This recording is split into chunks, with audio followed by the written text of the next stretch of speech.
우리 성도님들 기도해 주시고 또 배려해 주셔서 귀한 쉼의 시간 갖고 돌아왔습니다. 새로운 마음으로 여러분들과 아름다운 사역에 열매 맺는 우리 모두가 되기를 소망합니다. 우리가 요즘에 그 사도행전을 순서대로 강해 설교로 그렇게 보고 있는데 언제 한번 기회가 되면 이 강해 설교 잠깐 중단하고 오늘 말씀을 한번 나누어야 되겠다. 그렇게 이제 얼마 전부터 그렇게 생각을 하고 있었습니다. 오늘 설교 제목이 챗GPT와 복음. 어떤 분들은 챗GPT가 좀 생소하신 분들도 계실지 모르겠고 또 아시는 분들 중에서도 이게 우리 신앙과 또 어떤 상관이 있을까 이런 생각을 또 하게 되게 될 텐데요. 그런데 지금 세상을 뜨겁게 달구고 있는 챗GPT의 열풍은 무서운 속도로 진화하고 있고 언제 어느 때 우리 일상에 더 피부로 와닿을지 모르는 문제이기 때문에 우리가 이것을 미리 알고 신앙생활에 영향받지 않도록 또 무엇을 경계해야 되는지를 기도하면서 그렇게 지혜롭게 대처해야 하겠습니다. 챗GPT에 대한 무슨 설립 배경이랄지 또 좀 기술적인 문제라든지 이런 것은 검색해 보시면 충분히 설명을 하고 있고 여러 가지 많은 다양한 채널에서 이야기를 하고 있기 때문에요. 그건 좀 생략을 하고 그 단순하게 대화형 인공지능이라고 하겠습니다. 기존의 인공지능에도 인공지능이라는 것은 수년 전부터 벌써 있어 왔죠. 그런데 이것도 대화는 했어요. 대화는 했는데 방식이 많이 달랐죠. 그 이전의 인공지능은 준비된 거예요. 준비된 이야기를 해줄 때 그걸 인식하고 준비된 대답을 해주는 그런 식이었는데, 그리고 또 뭐 좀 대답이 좀 서툴다든지 뭐 그런 것들이 있었는데요. 지난해 11월 30일에 출시된 인공지능은 스스로 검증하고 학습을 합니다. 강화학습 방식이라고 해서 자기가 이 스스로 학습을 하고 검증하고 나중에는 결론도 자기가 깨닫는 방식으로, 그러니까 사람이 뭔가를 배우는 것과 같은 원리로 한다는 거예요. 주입식이 아니고 스스로 공부해서 깨달아가는 방식. 지금까지는 구글이나 네이버에서 검색창에다가 검색어를 치잖아요. 검색어를 치면 관련 정보들이 뉴스라든지 관련 정보들이 막 이렇게 나열을 해서 수백 개, 수천 개가 쫙 그렇게 쏟아지죠. 그러면 이제 우리는 그걸 일일이 다 클릭해서 읽어보고 필요한 정보를 찾아가야 됩니다. 그렇게 이제 검색을 하는 거예요. 그런데 챗GPT는 그 많은 것을 대신 검색하고 이걸 다 취합해서 내가 원하는 분량, 내가 원하는 방식으로 최적화된 답을 만들어 내놓습니다. 이렇게 되니까 이제 미국 학교들에서 가장 먼저 난리가 났습니다. 뉴스에 많이 보셨을 거예요. 고등학교나 대학에서 숙제를 냈는데 챗GPT로 작성해서 제출을 했다는 거예요. 이게 여기저기에서 막 일어나고 있었습니다. 숙제는 이제 다 끝난 거죠. 학위 논문 표절 프로그램 있잖아요. 거기에다가 집어넣어서 검증을 해봤더니 상당 부분 30% 이상 걸러내지를 못하더라는 거예요. 그러니까 학위 논문도 앞으로 이게 챗GPT가 발달하면 발달할수록 논문도 표절 검사기에 확인이 안 되는 이렇게 새로운 독자적인 하나의 이 문서를 만들어주는 자료를 제공해주는 이런 시대가 되고 있습니다. 그래서 이제 당장 학교들에서 그럼 평가를 어떻게 해야 되나, 숙제를 내줘야 되는데 어떻게 내줘야 되나, 뭐 이런 걸로 이제 문제가 당장 발등에 불이 떨어진 겁니다. 여기저기에서 그러면 이제 앞으로 대면으로 물어봐야 되느냐, 인공지능을 쓰지 않는 환경을 만들어 놓고 이 학생을 평가하고 교육을 해야 되는데 어떻게 해야 되는지를 고민하고 있습니다. 하버드 대학교 한 교수님이 챗GPT에게 이런 질문을 했답니다.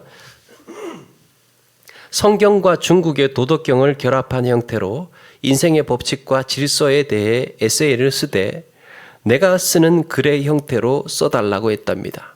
글을 쓰는데 내가 쓰는 글 방식으로 써달라고 했더래. 성경과 도덕경을 섞어서 새로운 철학을 만들어 달라는 요구입니다. 그랬더니 3초 만에 원하는 과제를 써주더라는 거예요. 몇 년 동안 연구해야 되는 주제죠. 도덕경과 성경을 어떻게 섞습니까? 그리고 거기에 차이와 공통점을 발견해내고 새로운 또 철학을 도출해내야 되는.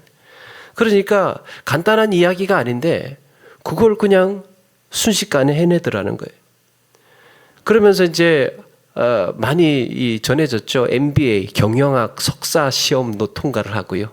챗GPT가 의사 시험에도 통과를 하고요. 또 변호사 시험, 변호사 시험에도 통과를 하고 그랬답니다. 이제는 검색의 시대가 아니라 질문의 시대가 된 거예요. 시대가 달라졌어요. 이런 이야기가 최근에 몇 달 만에 챗GPT 3.5, 4.0이 나오면서부터 지금 확 돌아가고 있는 거예요.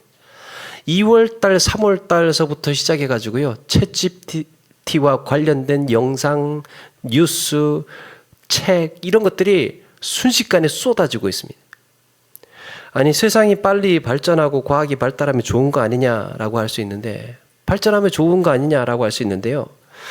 여러분 세상이 발전하는 것과 이것을 뒷받침할 수 있는 사회 규범이라든지 사상이 쫓아가야 되고요. 윤리나 도덕의 문제가 어느 정도 같이 가줘야 되는데 그게 지금 발전 속도를 턱없이 따라가지를 못하고 있는 거예요. 문제는 속도입니다. 속도. 그 인스타그램 있죠. SNS 인스타그램이 이 1억 명의 구독자를 까지 올라오는데 30개월이 걸렸답니다. 1억 명의 유저들을 유치하는데. 근데 이보다 더 폭발적인 거는 틱톡이랍니다. 틱톡이 9개월 만에 1억 명을 찍었대요. 나온 지 9개월 만에. 그런데 챗GPT는 출시된 지 2달 만에 1억 명을 찍었답니다. 그러니까 속도가 얼마나 지금 가속도가 붙어서 되고 있는 겁니까? 그만큼 사람들의 흥미를 유발하고 사람들을 놀라게 한 거죠.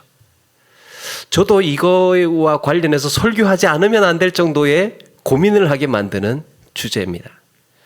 인간은요, 아주 오래전부터 도구를 사용해 왔습니다. 도구. 그러니까 도구라는 게 뭡니까? 사람의 손으로 뭔가를 잡아서 그 인간의 능력을 좀 더 극대화시킬 수 있는, 인간의 능력을 향상시킬 수 있는. 그래서 홈이라든지 삽으로, 괭이로 땅을 파는 것이 사람 손으로 파는 것보다 더 효율적으로 이 능력을 더 크게 해주는, 그래서 이제 도구라는 것을 사용하게 되죠. 도구가 하나가 생김으로 인해서 사회가 확 달라졌어요. 칼이 들어오면서 사회 구조가 달라졌고 이런 식인 거죠. 그러면서 이제 도구가 발전을 하다가 도구가 이제 좀 더 정밀하고 날카로워지고 그렇게 되다가 그 다음에 기구의 시대로 왔어요. 기구는 부품이 들어가기 시작합니다. 부품이 들어가서 운동력을 전달시켜주는 거예요. 구조가 생기고 그래서 기구. 예를 들면 자전거 같은 거예요. 자전거. 사람이 걸어 다니던 시대에서 자전거라는 기구가 발명이 되고 기구를 쓰면서 생각하는 인식이 굉장히 많이 달라졌죠. 걸어가는 거를 한 30분, 20분이면 하루 종일 걸어가야 될 거를 한 30분, 1시간이면 금방 갈 수 있는. 그러니까 이런 기구들이 생겨나면서 세계관도 달라지고 생각하는 것들이 달라졌다는 거예요. 더 효과적으로 운동을 가능하게 해주었습니다. 도구의 시대, 기구의 시대, 그 다음에 기계의 시대가 됐습니다. 기계의 시대, 이때부터는요, 기관, 엔진이 들어가요. 기계의 시대에 오니까 엔진이 들어가요. 그런데 죄송합니다.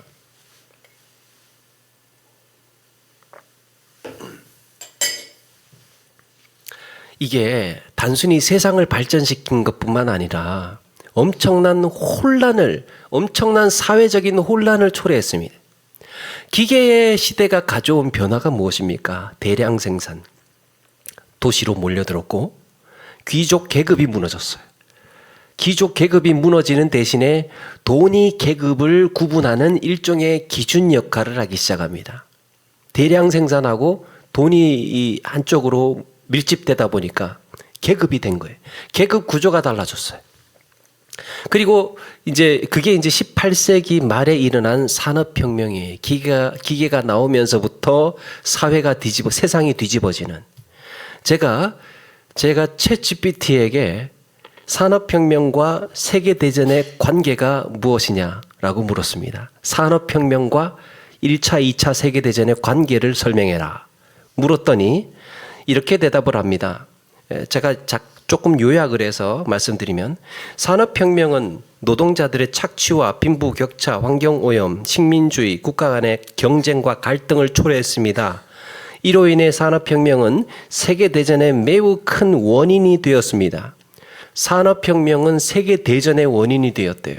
여러분, 세계대전이 발발하게 된 근본적인 원인을 타고 올라가면 기계가 나와서 그런 거예요. 기계가 나와서. 대량 생산이 되고 사람들이 폭발하고 이 사람들이 몰려들고 이해관계가 얽히기 시작을 하니까 전쟁이 일어난 거죠. 그러면서 막 여기저기에서 이런 생각 저런 생각, 이렇게 나아가야 된다, 세계는 저렇게 살아야 된다, 그러면서 이런 주의가 생겨나기 시작하면서 전쟁이 나온 거예요. 발전된 세상이 왔을 때 그에 따르는 사상이나 사회구조, 법률, 도덕, 질서 문제가 뒷받침해 주지 못했을 때 역사는 이렇게 어김없이 전쟁을 일으켰고 대혼란에 빠졌습니다. 챗GPT라는 대화형 인공지능이 출시되자마자 이미 세계적인 기업들은 전쟁에 들어갔어요. 비상이 된 거죠. 원래 기업들이 이렇게 가장 민감하게 반응을 하죠.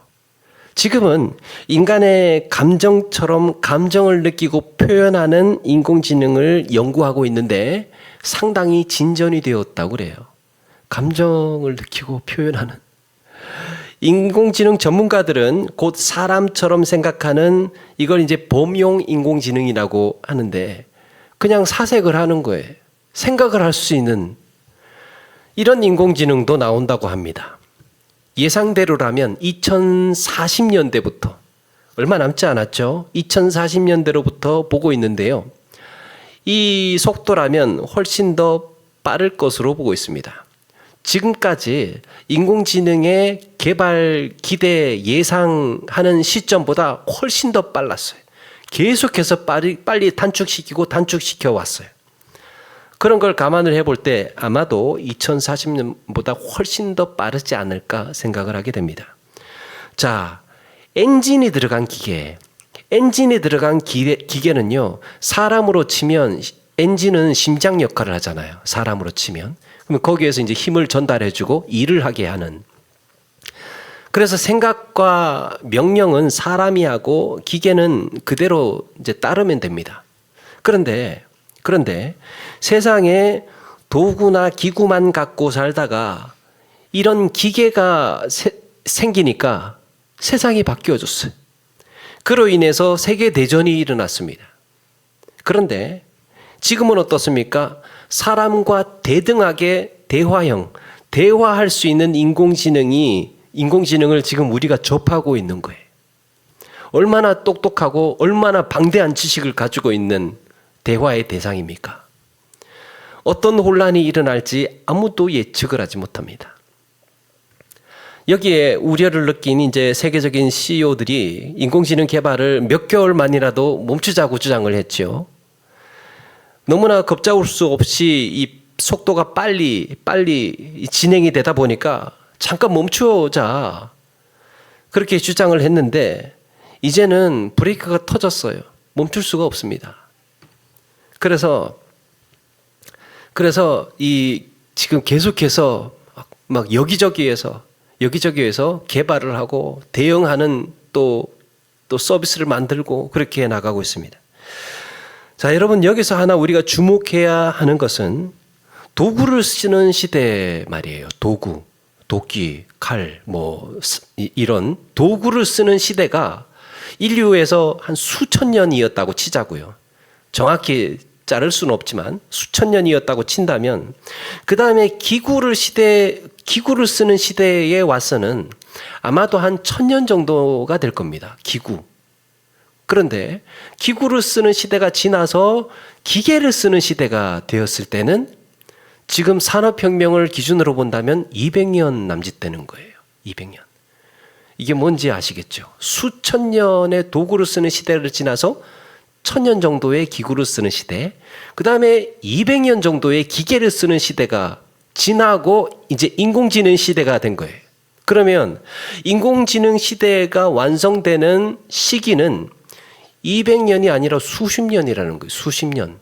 불과 수십 년 만에 이것이 거의 인간의 이 사세계 수준으로 이루어질 거다. 벌써 이미 인공지능이라는 말은 굉장히 지나왔죠. 많이 AI는 우리의 생활에 익숙해져 있는. 그런데 이게 지금 이 현실로 인간의 수준까지 도달하는 데에는 불과 얼마 남지 않았다는 거예요. 그 정도로 가속력이 붙었어요. 세계 발전에. 세상이 발전하는데 가속력이 붙어서 질주를 하고 있는 겁니다. 챗GPT가 얼마나 우리에게 가까이 다가와 있는지 우리 이제 알고 있어야 된다는 것이고, 지금 이제 우리도 이걸 쓸 수 있어요. 그 대표적으로는 openai.com에 이제 들어가서 홈페이지에 거기에서 이제 쓸 수 있는 거고, 우리가 쉽게 쓸 수 있는 거는 이제 어플에도 나와 있어요. 챗GPT를 치면 나와 있는데 처음에 3.5 이게 버전이 3.0 조금 더 개발이 돼 3.5 그다음에 이제 올 초에 나왔던 4.0 이런 식으로 계속해서 똑똑하게 대답을 해주는 인공지능 서비스로 발전을 했는데요. 그 4.0은 월 2만 얼마씩 이제 내면 구독료처럼 그렇게 내고 이용을 할 수 있고, 3.5는 무료로 이용을 할 수 있습니다. 무료로 이용을 해도 충분히 이거 신통하다, 재밌다 할 수 있을 정도로 쓸 수 있는, 쉽게 써보려면 이 휴대폰에서 빙이라는 검색 엔진을 어플을 깔아서 그걸로 이제 로그인해서 채팅처럼 해보는 거죠. 그렇게 하면 이게 좀 더 활용을 할 수 있을 것입니다. 자, 이렇게 생활 전반에서 계속해서 무섭게 진화하고 있어요.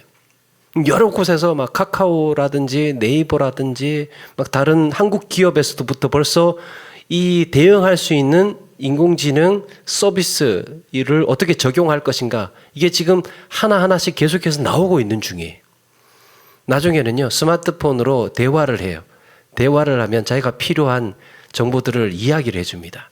스케줄러도 해줄 거고, 비서 역할도 해줄 거고, 분석도 해줄 거고, 부동산도 해줄 거고, 주가 분석도 해줄 거고, 여하튼 이렇게 분석해주고, 이 조사해주고, 통계내주고, 확인해주는, 검증해주는 이런 역할들을 우리 손안에 쥐게 되는 세상이 되었다는 거예요. 여기서 우리가 주목해 볼 것은 이렇게 발전된 인공지능이 우리 실생활에 이렇게 스며들면서 교회와 신앙생활에 어떤 혼란과 위험이 될 것인가, 이게. 제가 챗GPT에게 이렇게 물었습니다. 챗GPT에게 사도행전 1장 8절을 본문으로 A4 용지 한 장 분량의 설교 한 편 작성해줘 라고 했더니 한 10초 만에 주르륵 하면서 A4 용지 딱 분량에 맞게 설교가 나왔어요. 그 설교의 결론만 한 줄 말씀드리면, 예수님의 명령은 성령의 권능으로 증언하라는 것입니다. 우리는 이 명령에 순종하고 이행해야 합니다. 아멘. 그러면서 아멘까지도 썼어요. 인공지능이 어떻게 이런 설교를 할 수 있을까? 어떻게 설교를 할 수 있을까? 인터넷에 올라와 있는 수많은 사도행전 1장 8절의 설교들을 엄청난 속도로 검색하고 학습해서 자기 언어로 한 편의 설교를 만들어낸 거예요. 아까도 말씀드렸다시피 석사학위 논문에서도 표절 검색기에 잘 걸리지 않는, 그러니까 이거는 그냥 독자적인 하나의 문서를 생성해낸 거예요. 그러면서 또 한 가지를 물었습니다. 또 한 가지는 뭐를 물었느냐? 챗GPT에 대한 교회 설교의 대처 방안은 뭐야? 그러니까 이런 이야기를 합니다. 좀 길어서 간단히 요약을 해서 말씀드리면, 챗GPT는 성경과 성령을 무시하거나 왜곡할 수 있으므로 교회 설교에서 사용하지 않아야 합니다. 챗GPT는 인공지능이기 때문에 목회자와 성도들의 마음을 알 수 없으며 사랑과 동정을 표현할 수 없습니다. 따라서 교회 설교에 사용하지 않아야 합니다. 챗GPT는 하나님께 순종하지 않으며 예수님을 증거하지 않습니다. 오히려 사탄의 유혹이나 거짓 예언자의 속임수일 수 있습니다. 그래서 교회 설교에 사용하지 않아야 합니다. 그럽니다. 아니, 어떻게 방금 전에는 설교 한 편을 냈다가 아니 이번에는 왜 이렇게 똘똘하게 대답을 할까? 그 이제 이게 뭐냐면 인터넷에 챗GPT에 대한 교회 설교의 대처 방안과 관련 글이 역시 많이 올라와 있는 거예요. 이걸 이제 순식간에 다 취합을 해서 자기가 돌려서 하나의 작품으로 생성을 해낸 겁니다. 그러니까 이런 거예요. 그냥 세상에 떠도는 다 인터넷에 있는 자료들을 다 취합을 해서 당신이 원하는 대답 그럴듯하게 해주겠다는 얘기예요. 당신이 원하는 게 뭐냐? 그게 복음이든 비구복음이든 당신이 원하는 답을 내가 해줄게. 이 분명히 대화형 인공지능은 우리를 편리하게 할 겁니다. 우리를 굉장히 우리의 삶을 질을 높여주고 편리하게 해줄 건데 그만큼 위험한 무기도 될 거예요. 이 위험한 무기를 통제를 하려면 우리가 이걸 이 사회적인 이 구조라든가 질서라든가 윤리적인 문제라든가 이런 것들이 그만큼 같이 성숙해져 가야 되는데 기술만 발전해지고 힘만 세지다 보니까 휘두르고 싶은 사람 생기지 않겠습니까? 자, 이런 점에서 이 여러 가지를 다 우리가 볼 수는 없지만 여기서는 우리가 경계해야 할 것, 신앙의 문제에 있어서 영적인 문제에 있어서 우리가 조심하고 경계해야 할 것은 뭔가, 이걸 한번 나누려고 하는 겁니다. 첫째, 챗GPT는 진리를 왜곡하거나 복음에 대한 분별력을 떨어뜨려요. 복음에 대한 분별력을 떨어뜨립니다. 인공지능은 성경을 기준으로 하지 않고 사람들이 만들어 놓은 모든 데이터를 취합해서 복음을 설명합니다. 생명의 복음이 아니라 섞은 복음이죠. 거기에는 정통 신학도 있고 자유주의 신학도 있고 심지어는 이단 온갖 사이비 메시지가 다 함께 뒤섞여서 만들어진 거예요. 심지어는 이 세상의 철학이나 사상도 가미될 수 있습니다. 어디서 어떻게 가져왔는지 출처를 몇 개 밝히기는 했지만 그 이외에 더 들어올 수 있는 수많은 내용들과 자료들을 우리가 어떻게 파악하겠습니까? 여러분, 큰 물통에 물감 한 방울 떨어뜨리면 물통 전체가 색이 변하는 것처럼 진짜와 가짜를 섞으면 가짜가 돼요. 진짜하고 가짜하고 섞으면. 선명한 복음은 설교자의 성실한 양심과 믿음에 의존해서 전해지고 이어져야 되는데 인공지능은 아무리 많이 알고 똑똑해도요, 이런 양심과 믿음을 기대하기가 어려워요. 그런 거 필요 없어요. 인공지능은 양심이고 도덕이고 이런 거 필요 없습니다. 과학은 자비가 없어요. 양심이 없어요. 그럼에도 교회 설교자는 설교 잘 만들고 글 잘 쓰는 챗GPT의 설교 작성에 끊임없이 유혹을 받을 겁니다. 오늘 힘든데 챗GPT에 설교 한번 써달라고 해. 이런 유혹 받지 않겠습니까? 우리 교인들은 챗GPT에게 이런 질문을 하기 시작을 할 겁니다. 주일은 지켜야 되나요? 헌금은 내야 되나요? 11조는 해야 되나? 죄 지어도 구원받나? 세상의 종말은 올 것인가? 너는 어떻게 생각해? 챗GPT에게. 오면 언제 오나? 심지어는 좀 더 나아가면 지금 집을 팔아야 되나? 직장을 옮겨야 되나? 자기 경력을 입력하고 요즘 내 경력은 이런 건데 요즘에 돈이 되는 사업은 어떤 거야? 나는 뭔 일을 해야 될까? 뭐 이런 것도 물어보고. 그러면 어떻게 대답을 해주겠습니까? 잘 버무려서 달콤한 내 입에 맞는 대답을 해줄 거예요. 하나님을 향한 의존 감정을 무너뜨리고 서서히 인공지능에게 자기 인생을 맡기기 시작을 할 겁니다. 일본인가요? 테슬라인가요? 자율주행 이 자동차가 처음 나왔을 때 사람에게 앉아보라고 이제 자동차가 알아서 자율주행을 할 거라고. 그러니까 처음에 사람들이 어떤 반응을 보였느냐? 핸들을 놓지를 못했어요. 이거 놓으면 어떡해요? 사고 나면 어떡해? 이 자율주행을 어떻게 믿어? 그런데 계속해서 운전을 하고 앉아 있다 보니까 손을 놓을 수 있게 됐어요. 얘가 똑똑하게 운전을 잘하는구나. 이게 뭡니까? 자기 몸을 맡긴 거예요. 의존하기 시작을 한 거죠. 이렇게 얼마든지 우리의 신앙을 이런 식으로 어지럽힐 수 있는, 미혹시킬 수 있는 게 지금 나오고 있는 대화형 인공지능이에요. 그러다가 나중에는 인류 최고의 지성 챗GPT의 신앙을 챗GPT가 신앙을 이렇게 말하더라 그러면서 아예 대화형 인공지능을 완전히 그냥 신뢰하고 믿어버리는 이런 상황도 오게 될 겁니다. 두 번째, 챗GPT의 복음은요, 생명력이 없어요. 인공지능의 기반은 세상이에요. 그 출처가 아무리 빅데이터라고 하더라도, 아무리 수준 높은 지식이라고 하더라도, 방대한 지식이라고 하더라도 어차피 다 세상에 매이는 거예요. 이미 세상에 존재하는 자료들을 토대로 합니다. 수만 개의 신학과 다양한 교리와 죽은 복음이 어떻게 생명의 복음을 말하겠습니까? 죽은 복음이 어떻게 생명의 복음을 말합니까?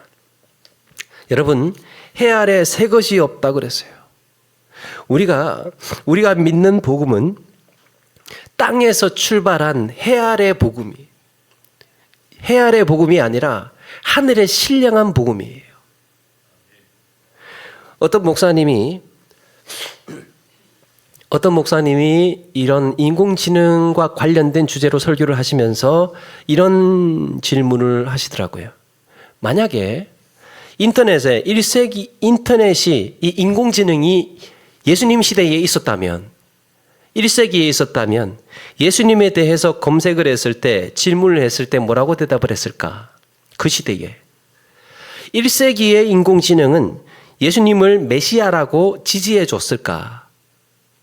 그 당시에 나사렛 예수를 검색하면 이단 사이비 교주라고 했을 거예요. 16세기에 종교개혁 당시에 온 천지가 카톨릭 세상 아닙니까? 카톨릭 세상에서 그때 만약에 인공지능이 있었다면 마틴 루터나 존 칼빈 같은 종교개혁자들을 뭐라고 했을까? 하나님의 거룩한 보편교회를 무너뜨리는 암적인 존재라고 했을 겁니다. 16세기에 인공지능에게 물었다면. 이게 뭘 말하는 거냐? 챗GPT의 대답은 기득권이에요. 힘 있는 사람의 말, 많은 사람의, 다수의 사람들이 하는 말을 근거로 대답을 해준다는 겁니다. 세 번째, 복음에 생명력이 없으니까요, 능력이 없어요. 성령의 능력이 없는 성도가 되는 거예요. 챗GPT가 가르쳐주는 신앙대로, 이거는 어떻게 해야 되고, 교회 생활은 어떻게 해야 되고, 이런 소소한 질문들을 챗GPT에게 의뢰하기 시작하는 순간부터 우리의 생각은 의존하면서 나아간다는 거죠. 제가 챗GPT에게 물어봤습니다. 너 예수 믿냐? 그러니까 예수 안 믿는데요. 자기는 신도 믿지 않고 종교도 없답니다. 그래도 하나 골라봐라. 네가 만약에 종교를 선택한다면 뭐를 선택할래? 그러면서 좀 더 쪼아봤어요. 그랬더니 자기는 종교를 가질 수 없대요. 신을 믿지 않기 때문에. 그러니까 대화가 돼요. 그러면서 세상의 다양한 종교들은 다 존중한대요. 나는 안 믿는데 믿는 사람들은 존중해. 이렇게 이야기를 해요. 여러분, 이게 인공지능의 정체예요. 예수 안 믿는, 신을 믿지 않는, 부활을 믿지 않는 인공지능의 정체. 그러니까 여기에다가 설교 한 편 작성해줘라고 하면 아주 아름답고 수려하게 설교는 써줄지는 몰라도 예수 안 믿는 사람이 설교를 만든 것과 같은 역할을 하는 거죠. 복음을 아무리 아름답게 설명을 해도, 복음을 아무리 논리적이고 아름답게 설명을 해도 능력 없는 복음, 말씀을 따르지 않는 오염된 복음을 말하고 있는 겁니다. 여러분, 복음의 능력을 믿지 못하면 어떻게 됩니까? 우리는 복음의 능력을 믿지 못하면 힘을 상실해요. 영적인 전투력이 없어져요. 계속해서 타협하고 불순종해도 되는 이런 논리를 만들고 싶어집니다. 자꾸 물러나고 타협하게 되고, 안 따르면 안 돼, 안 가면 안 돼, 뭐 이렇게 할 수 있는 도주로를 만들어 놓는 거예요. 인공지능이 가르쳐주는 능력 없는 복음은 결국은 타락한 인간의 본성에서 출발합니다. 타락한 본성은요, 우리에게 뭘 가르쳐 줍니까? 타락한 본성은 우리에게 어떻게 다가오느냐? 믿기는 믿어도 적당히 믿어. 어차피 죄인이니까 안 믿고는 못 살아. 죄 안 짓고는 못 살아. 세상과 타협도 좀 해. 그래야 사는 게 지혜로운 거지. 세상과 이 복음을 잘 조화시키는 것이 지혜라고 가르쳐주고 있는. 우리는 약하기 때문에 늘 위로받아야 돼. 인간은 죄인이고, 인간은 상처 많고, 인간은 허약하고, 그래서 늘 위로를 받아야 돼. 이렇게 가르쳐준다는 거예요. 여러분, 그렇다면 교회는 계속해서 힘없는 교회, 나약한 교회, 세상과 대적하지 못하는, 영적인 전투를 치르지 못하는 이런 교회로 계속해서 기울어져 갈 겁니다.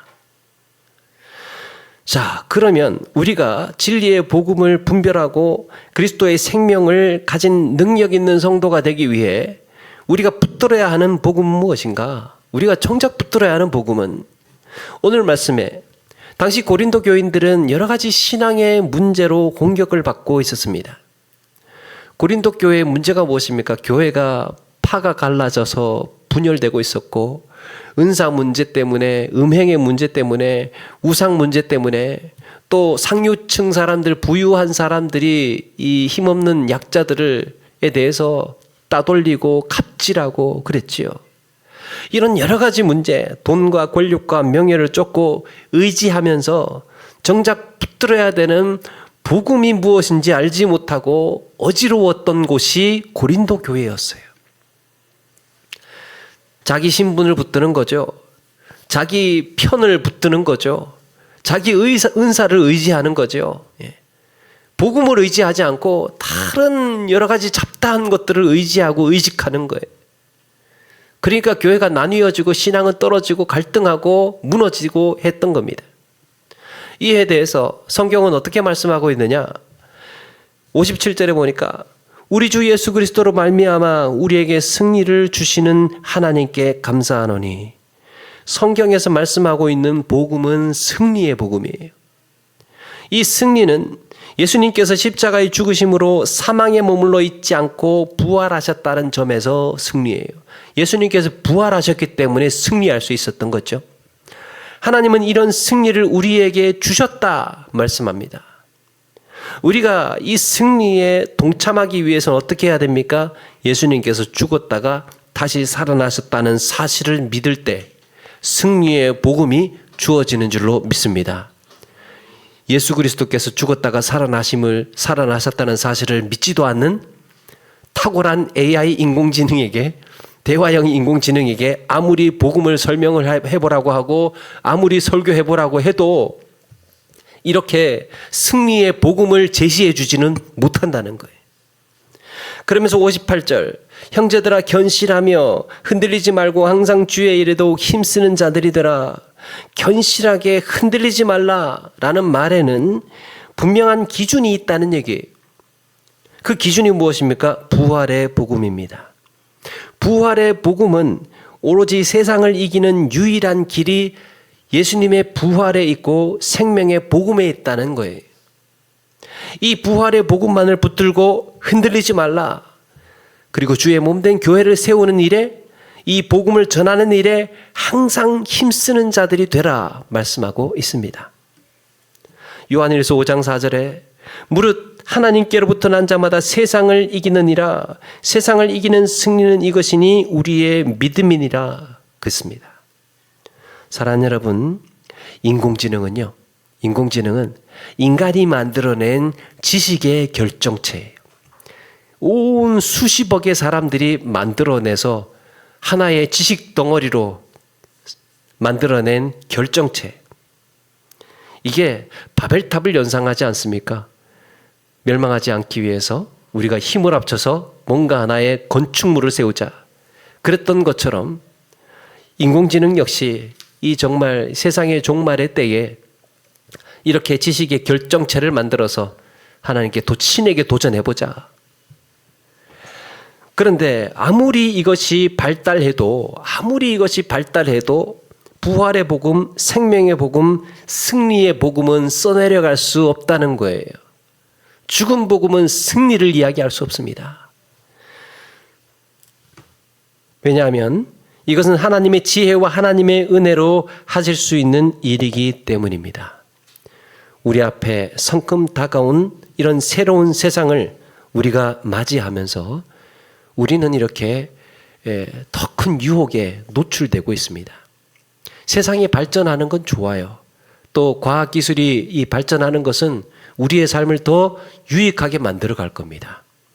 그런데 우리의 정신, 우리의 영혼까지 흘러 떠내려가지 말자는 거예요.